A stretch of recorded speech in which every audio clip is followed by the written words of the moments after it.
देखा न आए और बुद्धिमान हो तो उस आदमी का अनुसरण ऐसे ही करो जैसे किसी खजाना बताने वाले का अनुसरण किया जाता है।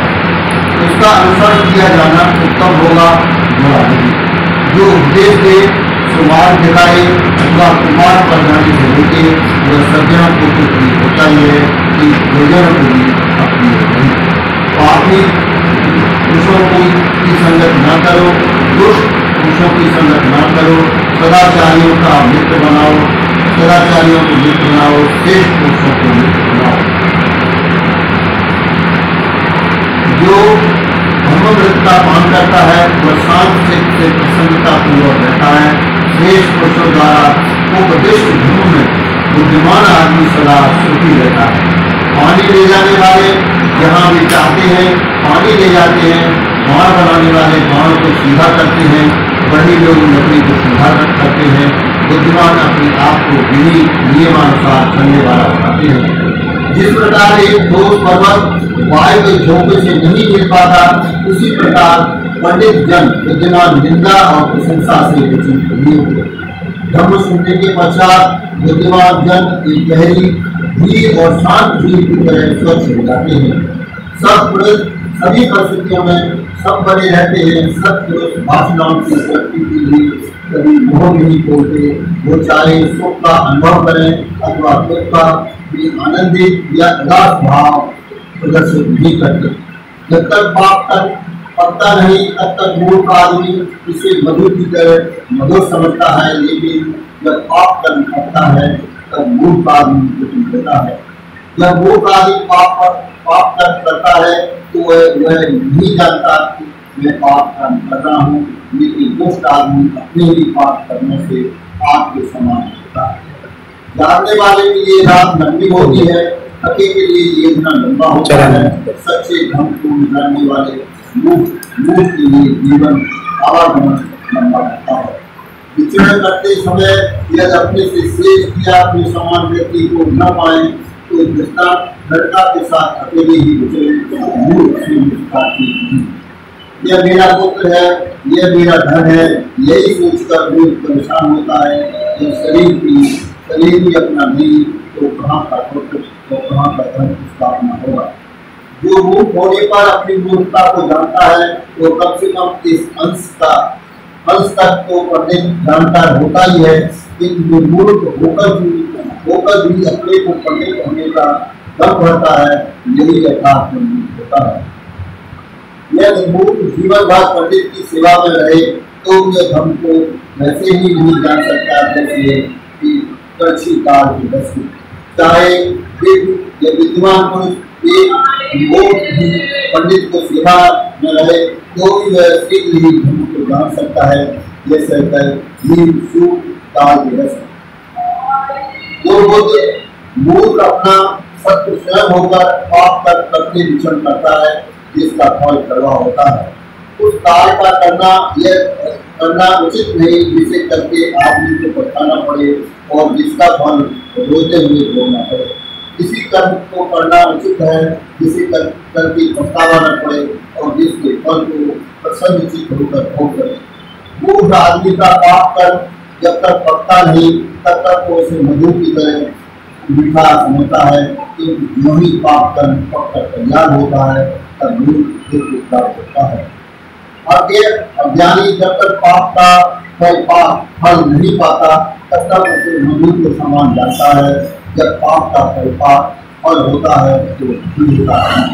मूर्ख झूठी ख्याति चाहता है, भिक्षु में बड़ा बनना चाहता है, मठों में स्वामी बन चाहता है और दूसरे कुलों में घुसना चाहता है। बाल पक जाने से ही वह वृद्ध नहीं होता, उसके बाल भले ही पक जाए और वह वृद्ध हो जाए किंतु वह वृद्ध होकर बेकार ही रह जाता है। जिसमें सत्य है, शील है, कर्मा है, संयम है, संतुलन है, जो पाप से दूर है, बुद्धिमान है, वही वास्तविक है। ईर्ष्यालु, कंजूस, बेईमान आदमी अधिक होने से या वर्ण से सुंदर होने से आदरणीय नहीं होता, आदरणीय नहीं बनता। जिसके ये सब दुर्गुण जड़ रूप से जाते रहे वह जब वह घृणा से मुक्त होगा तब बुद्धिमान होता है तो वह कारण चलाता है। यदि आदमी हिंसा से किसी से कोई काम करा लेता है तो उससे वह न्यायी नहीं माना जाता। जो धर्म और अधर्म की पहचान रखता है वो बुद्धिमान है। वो हिंसा से नहीं बल्कि धर्मानुसार दूसरों का मार्ग प्रदर्शन करता है। धर्म का संरक्षक होने से और व्यक्ति बुद्धिमान होने से वह न्यायी कहा जाता है। बहुत बोलने से कोई भी आदमी पंडित नहीं होता। जो क्षमाशील होता है, जो घृणा और भय से मुक्त होता है, वही पंडित कहा जाता है।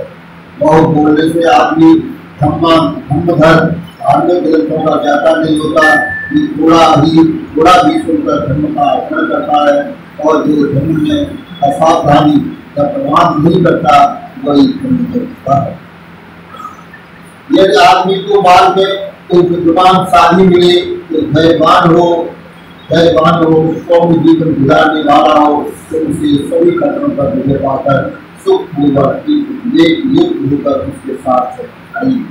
लेकिन यदि बाद में आदमी को कोई विद्वान अथवा शांत जीवन वाला साथी न मिले तो जिस प्रकार राजा अपने पराजित देश को छोड़कर चल देता है, वैसे इसे जंगल के एकांकी राज की तरह अकेले ही चल जाना चाहिए।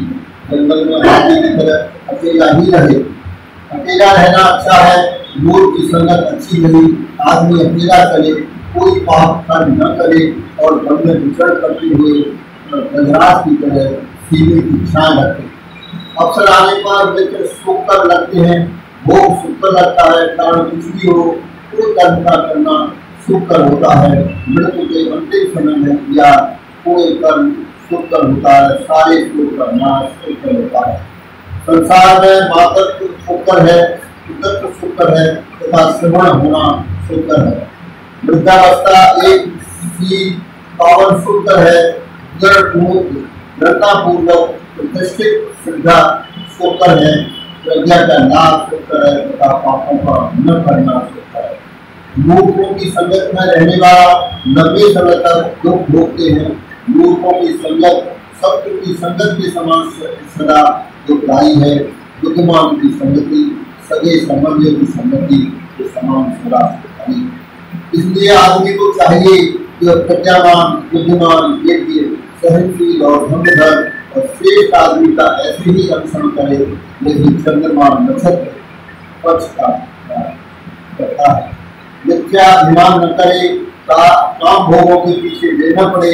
अप्रमादी को विपुल सुख प्राप्त होता है।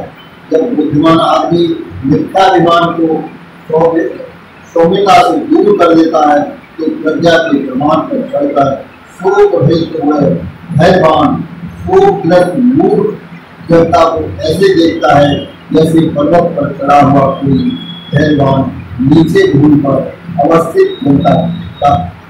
प्रमादियों को अप्रमादी, सोने वाले में जागरूकता। बुद्धिमान आदमी दूसरों को पीछे छोड़कर स्वयं इस प्रकार आगे बढ़ जाता है जैसे किसी दुर्बल घोड़े को पीछे छोड़कर दुर्गामी घोड़ा आगे बढ़ जाता है।